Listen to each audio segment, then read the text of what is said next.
Bonjour tout le monde et bienvenue à votre émission À l'affût. Aujourd'hui, Jason Ruel vient nous présenter différentes sortes de bas. Par la suite, Pascal Allary, Ariane Duval-Godbout nous présente un reportage de chasse au dindon et en studio, on vous parle de l'évolution de la chasse au dindon. Bonne émission! Bonjour Jason, ça va bien? Oui, bonjour Marie. Oui, ça va très bien, toi? Ben oui, ça va super bien, merci. Je pense qu'on va parler de bas. Oui, aujourd'hui, on va faire la lumière sur les différents types de bas qui existent sur le marché. J'en ai emmené un certain éventail. C'est ce que j'allais dire, t'en as emmené Je quand ne les ai même pas tous emmenés, mais j'en ai emmené quelques-uns. Écoute, on va les mettre par catégorie. À la base, dans les bas, il y a différents types de laine. On a la laine d'alpaga. On a la laine de mohair. Mohair, je connais pas ça. C'est quoi? C'est des chèvres différentes, ouais. C'est deux chèvres différentes. Puis on a le mérino, qui est un autre type de laine de chèvres différentes encore. Ouais. On ne fera pas la biologie des chèvres ici aujourd'hui, mais c'est les trois types de laine qui existent sur le marché. Ce que ça fait, ces laines-là, c'est que c'est des laines qui ne font pas transpirer du pied, ceux-là qui transpirent des pieds. Et puis, ça pique pas. C'est très, très, très doux. Oui, si tu touches même l'alpaga, c'est encore plus doux. Il n'y a rien de plus plate que ça, une paire de bas de laine dans la botte qui nous pique, hein, puis qu'on n'est pas capable de l'enlever. La vieille laine d'autrefois, là, c'est dépassé.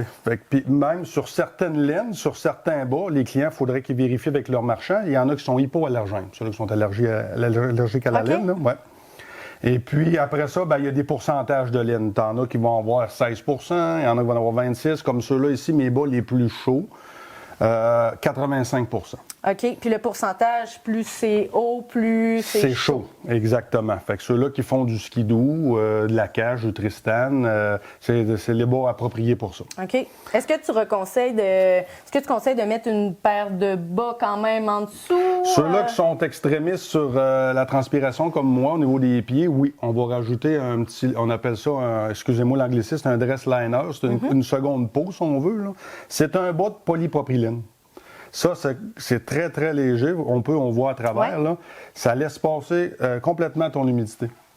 Et après ça, on rajoute le bas de laine en conséquence. Fait que la couche qui est sur toi, elle va toujours être sec. Elle va toujours être sec, évacue l'humidité. Puis ton bas de laine que vous allez mettre par-dessus va garder votre chaleur. Je vois qu'il y a plusieurs gammes de prix aussi. J'imagine qu'il y en a un petit peu pour tous les budgets. Il y en a pour tous les budgets. Il y en font même aussi pour les personnes diabétiques. Oui, on le sait qu'il ne faut pas que ça soit serré. Il ne faut pas que ça soit serré. Il n'y a aucun élastique dedans. Fait que ça, c'est parfait. Ça ne coupe pas la circulation. Ils en font aussi pour l'été. De la laine aussi. OK, de mérino. De mérino. Le pourcentage est moins élevé, mais ça évacue ton humidité. Ceux-là qui grimpent des montagnes ou qui font des sports l'été, faire du sport, ça garde le pied au sec. Il y a aussi mon coup de cœur. Moi, ici, c'est le Polartec. C'est encore là, c'est une sous-couche qui est en polar. Oui, on voit, c'est super doux. Ça a l'avantage de prendre ton humidité puis le sortir du bas. Fait que ton intérieur va être sec, puis l'extérieur va être humide. Fait que ça ne garde pas l'humidité, fait que ton pied est toujours au sec. Justement, pour faire du skidoo, j'imagine ça là aussi, ça peut être quand même avantageux. Skidoo, la chasse, c'est comme un sous-bas, un peu comme le dress liner ici, le même principe. Ça garde ton pied très, très au chaud. Quelqu'un qui a un peu de marche à faire. Oui, peut le mettre aussi, il n'y a aucun problème. C'est les personnes qui vont faire, comme tu disais, du skidoo, ceux qui vont chasser dans l'ouest à des températures de moins 10, moins 15, moins 20, c'est pratique. Ça prend des bons bas. Exact. Fait que c'est la même chose pour l'alpaga, le mohair, c'est des bas qui gardent votre chaleur et évacuent l'humidité. Il y a aussi les bas avec une composante synthétique, on veut. C'est une bonne épaisseur de bas en minou. C'est pour monsieur tout le monde à la maison avec des petits motifs. C'est un bas pour un peu tous les jours aussi. Peut-être un petit peu épais pour mettre dans ses souliers, pour porter, pour faire des marches, mais je veux dire, si on y va avec des bottes, là, c'est parfait pour ça. Ils le font aussi dans la laine de mérino, dans les motifs, là, peu importe. Là. Pour rejoindre les goûts un petit peu de tout le monde. De tout le monde. Je vois ici mérino bambou. J'avais pas porté attention. Tantôt, ça, c'est un matériau aussi qui est justement... Le bambou, c'est froid. Ça reste froid. Fait que les bas pour l'été, quelqu'un qui a chaud au pied l'été, c'est l'avantage de ça. Le bambou garde ta fraîche. Ah, OK. Ouais. C'est le fun à apprendre comme détail. Exact. Puis aussi, il s'en fait dans les bas chauffants. Ça, on va en parler un petit peu plus tard dans une autre capsule, tout ce qui est chauffant, mais ça existe aussi. Super. Donc, on fait un petit récapitulatif. Ça ici, quelqu'un qui sue beaucoup des pieds. Ces deux-là ici, la transpiration des pieds.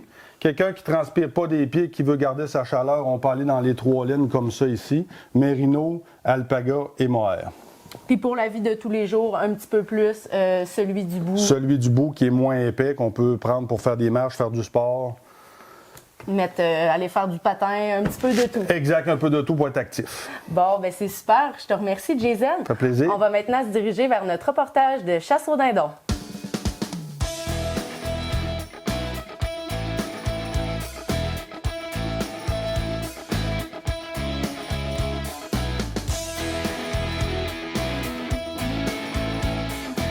Bonjour, mon nom est Pascal Allary, maniaque de chasse depuis près de 25 ans.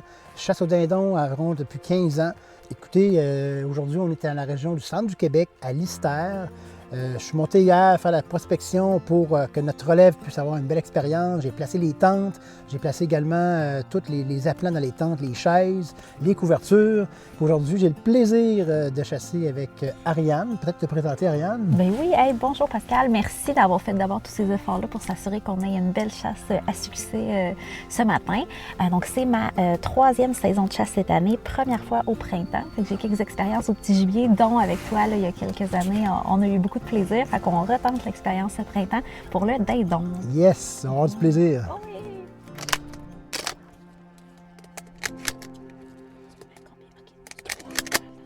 3 balles.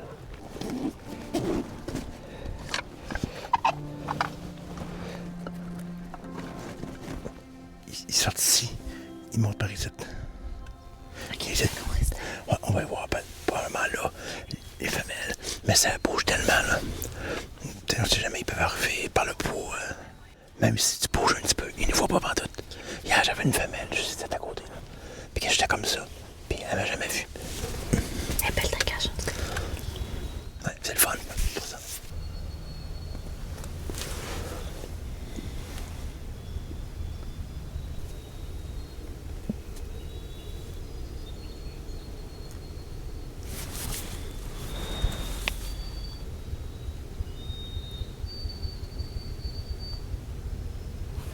T'entends-tu la chinotte? Ben, je me demande si c'est pas un tracteur. Non, non, c'est une chinotte. Non, c'est pas un tracteur à ce temps-là. C'est tellement comme ça. Comment t'as choisi l'emplacement? Ben, c'est les terres que ça fait 20 ans que je viens. Donc, j'ai demandé la permission, parce qu'il faut avoir la permission pour venir. Puis cette terre-là, je l'aime bien parce qu'il y a du chevreuil. Puis quand il y a du chevreuil, il y a du dindon aussi. OK. Ça fait partie du même écosystème. Puis regarde comment on place les aplants. Oui. J'ai mis le dernier appelant, j'ai mis à 15 mètres. Ça, c'est un indicateur. On peut tirer avec un 12 jusqu'à 30 mètres. Donc, quand le dindon il est dans les aplants, c'est sécure. Tu peux tirer sans problème. Parfait. Puis je m'en mets toujours un proche. Puis je m'en mets un que je peux bouger. Regarde mon dindon, quand. Uniquement. C'est quoi? T'as mis des aplats de Non, femelles uniquement. là, j'ai mis une femelle puis 2 Jake. Parce que les espèces qu'on peut... le dindon qu'on peut récolter, c'est... Faut qu'il y ait une barbe. C'est une excroissance, là, au niveau de la poitrine, là. On va peut-être en voir tantôt, là, puis je vais te le montrer comme il faut. Fait qu'au printemps seulement, les dindons avec la barbe. À l'automne, est-ce que les modalités sont différentes? Exact. Le printemps, c'est à barbe seulement, uniquement. Puis ici, dans la région qu'on est, on a droit à 2. Puis tandis Par que... chasseur. Par chasseur. Tandis que l'automne, on a droit à 1 mâle ou femelle. Début des années 2000, pendant 3-4 ans, on a fait la relocalisation de dindons. On les prenait dans la région de l'Outaouais, puis on les mettait dans le centre du Québec. Puis on les a mis dans Mauricie, puis on en a mis aussi dans l'Outaouais. Puis on en a déplacé environ 700. C'est un méchant gros projet, puis c'est tout du bénévolat, là. Oui, puis tu prenais part à ces... Oui, j'ai participé. C'est intéressant. Quand j'ai travaillé à la fédération, j'ai participé. C'est bizarre, le matin, ils sont pas là. Il y a une petite... Ça a l'air d'avoir une petite pente descendante. Ouais. Qui est juste pas grimpé encore, puis c'est pour ça qu'on ne le voit pas. Aussi pour les appeler. J'aime bien l'ardoise. En fin de compte, quand j'ai 2 côtés, j'en ai différents types d'ardoises. Là. Puis pourquoi j'en ai plusieurs? Parce qu'ils font des sons différents. C'est que souvent, le dindon, quand on crée un doute, il rentre pas sur un son. Fait que ce temps-là, je change d'ardoise. 90% des chasseurs font, c'est des yelps. C'est Le son de la femelle. ça ici, là, ouais. Le son de la femelle. Il l'entend au bout du champ.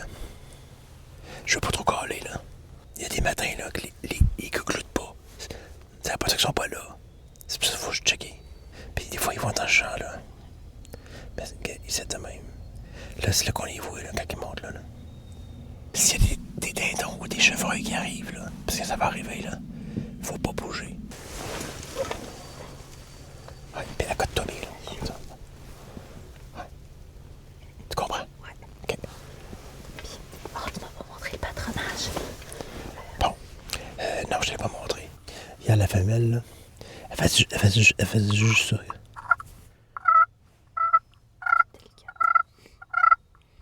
Elle fait juste ça.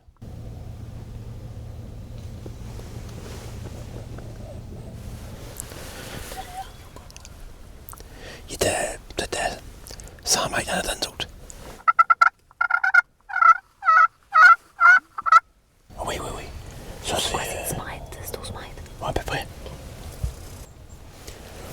C'est le gros général, là. Pas bien loin. Il est dans le bois. On va le connecter. Check bien ça, regarde. Regarde.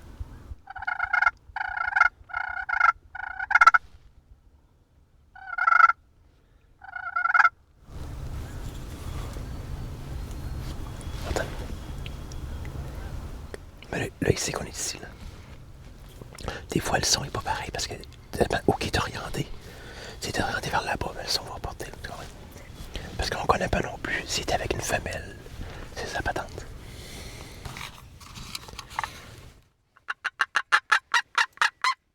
La bouge pas pantoute. Elle va se faire monter par ici. Elle va me laisser aplatoire.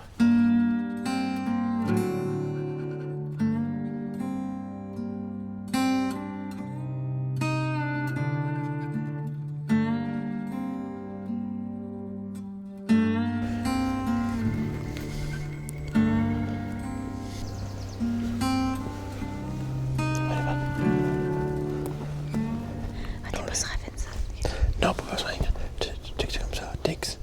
Les gars, on s'en va là. Oui.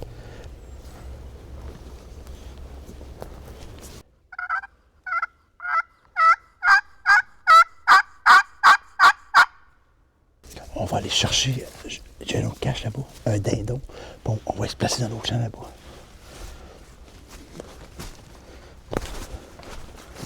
On va faire la chasse. On va s'asseoir là-bas. C'est parti.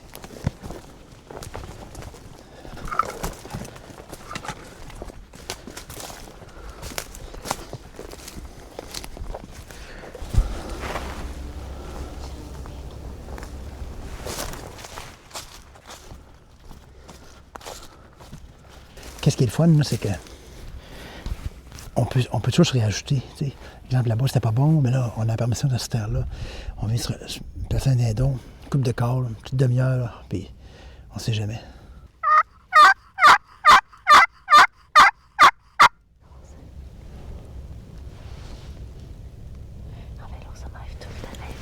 C'est le fun, parce que quand tu vois tu vois l'ensemble de l'horizon, tu vois, c'est les dindons pas, là, c'est des groupes. Mais souvent, ils se tiennent dans ce bois-là. Là.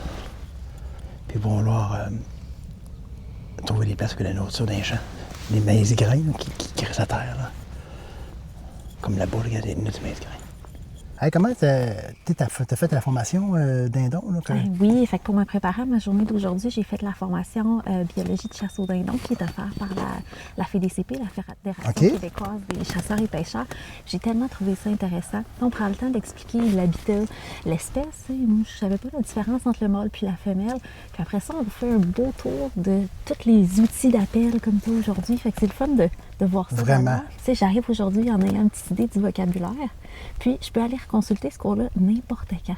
C'est le fun pour moi si l'année prochaine, là, j'ai confiance puis j'ai le goût d'y aller toute seule. Je vais pouvoir aller tout rechercher ces petits conseils-là. Puis, c'est le fun. Partir après. Là. Ça fait longtemps que je l'ai fait, mais il me semble qu'on avait sur le comportement, l'habitat du dindon. Absolument. On avait les techniques d'appel, exemple, du dindon, les différents calls, le purr, les yelps. Oui, absolument. Ouais.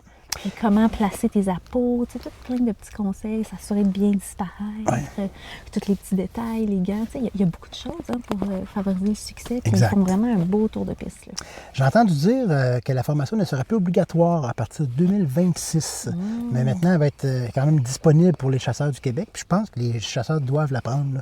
La formation est vraiment utile là, pour aller chercher de l'information technique, pour avoir du succès de chasse surtout. Là. Ben oui, puis c'est juste quelques journées par année. On n'a pas le temps de développer toutes ces habiletés-là d'un coup. Là. À moins d'avoir un guide. Là.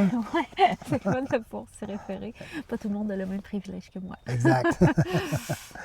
On a quand même fait une belle avant-midi, Ariane. Ben oui, tellement d'apprentissage. Merci, Pascal. Ça me fait plaisir. Écoute, ce matin, on a vu deux mâles qui sont venus quand même assez proches. Là. On l'avait à 100 mètres ici en arrière, ils gobelaient.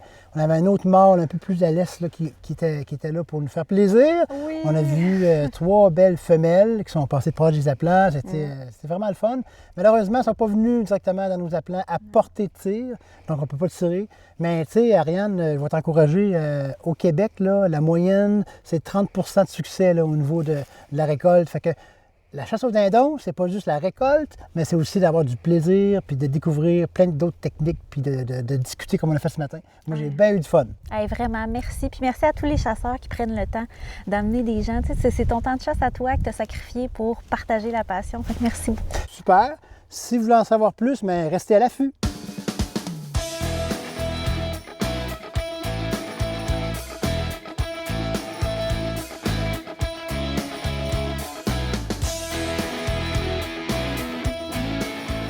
C'est dommage pour Pascal et Ariane, hein, mais malheureusement, la chasse, ça reste quand même de la chasse. C'est ça. On a bien beau faire ce qu'on voudra, on ne contrôle pas tout le temps qu'est-ce qui se passe. Non, c'est ça. Toi, je pense que ça a super bien été ta saison? Ça a super bien été. Ça a très, très bien été. On va le voir dans les images. On a quelques images.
Hey, ben c'était pas des niaiseries que tu nous disais, ça a bien été? Non, on n'en compte pas de niaiseries, moi.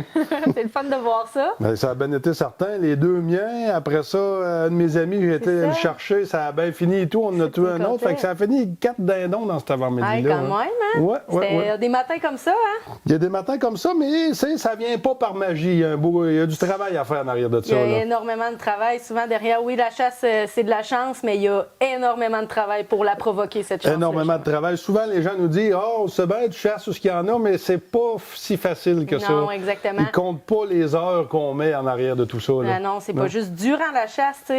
Exemple, moi, dans le trapage, je commence toute l'année à passer à ça. Le dindon, c'est la même chose. On les regarde tout l'hiver, on les regarde avant la chasse, au printemps, même l'automne. Le dindon, la semaine avant l'ouverture, c'est une semaine qu'à tous les soirs, je ne suis pas à la maison. Tu te prends une semaine de congé quasiment pour les checker. Pas une semaine de congé, mais le soir, il faut absolument que tu les suis à tous les soirs. Chaque année, souvent, c'est un oiseau qu'on chasse dans des champs agricoles. Les champs agricoles, les cultures, il y a des rotations, ça change. Fait que, année après année, oui, ils vont toujours essayer de se percher pas mal tout le temps aux mêmes places. Là. Mais on peut avoir des surprises. Mais on peut avoir des surprises. La culture change, la nourriture change, mais généralement, ils sont toujours aux mêmes places. Ils se sont fait déranger aussi des fois. Ils se sont fait déranger. Fait que si tu ne vas pas faire tes devoirs la veille, et puis ils se sont fait déranger, le lendemain matin, ça peut mal aller. Oui. Puis justement, je pense, tu sais, il y a quelques années, il n'y en avait presque pas de chasse au dindon. De plus en plus, ça devient de plus en plus populaire, mais veut pas, c'est un animal qui s'est adapté beaucoup aux chasseurs. C'est adapté à l'évolution. L'évolution, c'est comme tout autre gibier, la pression de chasse fait foi de tout, et le gibier, c'est adaptation. Fait que le dindon, aujourd'hui, la plante que tu mettais dans le clos autrefois, que les 3-4 dindons arrivaient au fond, puis la guerre pognait, ça s'en vient un petit peu moins commun. Il est beaucoup plus méfiant. Des ongles qui sont chassés depuis plusieurs années, c'est beaucoup plus difficile. Là. Ça arrive pas, hey boy, ça m'ébreak, puis il faut que tu y penses. Là. Moi, une journée ou deux, là, après ça, mes appelants, je les serre, puis je chasse autrement. Là. Oui, parce qu'on le voit tout de suite. Tu sais, des fois, tu vas avoir des dindons, des fois des plus jeunes dindons, exemple un Jake, même des tomes aussi qui peuvent rentrer, oui, dans les appelants. Mais de plus en plus, tu sais, à mon terrain, moi, j'en ai un que j'ai chassé quelques années, puis il voulait jamais rentrer sur le corps. Il venait jamais. Il venait proche, je l'entendais, il me répondait, mais aller là, 200 pieds de mes appâts, même un petit peu plus loin que ça, il breakait, il arrêtait. Puis il s'en va, il veut te contourner, il sait que c'est pas normal. Il s'en va en plein milieu du clos, Ouais. il pavane, t'es pas capable de l'approcher, Exact. il veut pas venir, il est barré. Parce qu'à la base, c'est les femelles qui sont censées aller vers le mâle. Exactement, ce que je m'enlignais là-dessus, c'est que si on colle trop, c'est pire. C'est que le dindon te localise et il arrête. Et là, il fait 10 pieds sur un bord, 10 pieds sur l'autre, 10 pieds. Souvent, je l'entends à la boutique, dindon est venu, il a barré. Ben c'est ça, c'est parce que t'as trop collé, puis il t'a localisé, puis là, il attend. Parce que c'est Exactement. ça, dans la reproduction, c'est la femelle qui va rejoindre le dindon. Fait que c'est une erreur. Lui, il attend sa femelle au bout de la Exact. ligne. Il a C'est fait une sa erreur job. que tout le monde font à la chasse au dindon. Ce qui peut être bien, technique qui a fonctionné, en tout cas pour moi, je crois que pour toi aussi, ça a fonctionné, ça a été de les intercepter, en fait. Ça, c'est de là le travail, de connaître ton terrain, de connaître les habitudes de ton gibier, savoir où est-ce qu'il passe, vers les heures vers lesquelles il va passer, puis d'aller les intercepter. Quand on le sait qu'on a un mâle qui est réticent comme ça, un petit peu à rentrer dans les appâts, moi, ça a fonctionné de mon côté. Des fois, oui, tu peux mettre des appelants, l'intercepter un petit peu plus loin, ou tu peux carrément y aller à la passe, là. Pas d'appelant, pas de call, pas rien. Là. Exactement. Puis les caméras qu'on se sert pour le chevreuil, moi, je m'en sers autant pour le dindon. Fait que Ton meilleur ami. Tu les sais où ils sortent à telle heure. Fait que quand tu sais à peu près le pattern, là, c'est beaucoup plus facile parce qu'à une telle heure, à la levée du jour, ils vont être une place. De telle heure à telle heure, ils vont être d'une place, ils peuvent être dans son bain de sable, ils peuvent être dans sa zone de reproduction. Fait que, tu sais, un dindon, ça. Je te dirais, dans ton avant-midi, il y a 3 étapes, 3 places différentes qui vont être. Fait qu'il faut connaître son territoire. Puis, tu sais, c'est pas parce que vous récoltez pas à 7h10 que vous récolterez pas dans votre avant-midi, parce que la chasse au dindon, c'est jusqu'à midi. Mais par contre, justement, comme tu dis, souvent le matin, ils vont être un petit peu plus avec leurs femelles. Après ça, les femelles, des fois, vont couver un petit peu leurs œufs. Fait que les mâles, eux, vont partir ailleurs se promener. Fait que là, ça dans le zone. peut être un bon moment de les recapter. Ou... Parce que les femelles aussi peuvent aller dans le nid, dans le bain de sable qu'on appelle. Fait que les mâles vont souvent suivre. Fait qu'il faut les localiser. Il faut tout savoir les places, telle heure à telle heure. Il faut connaître. Il faut travailler, il faut faire de la prospection, C'est ça. connaître notre terrain. On va pas juste à la chasse. Ah non, il y a beaucoup de travail derrière tout ça. Exact. Fait que je te remercie beaucoup, Jason, de ta présence en studio. C'était très apprécié. Merci. Nous sommes déjà à la fin de notre émission. Je tiens à remercier Pascal Allary et Ariane Duval-Godbout pour le reportage de Chasse au dindon. Restez passionnés et quoi qu'il arrive, on reste à l'affût.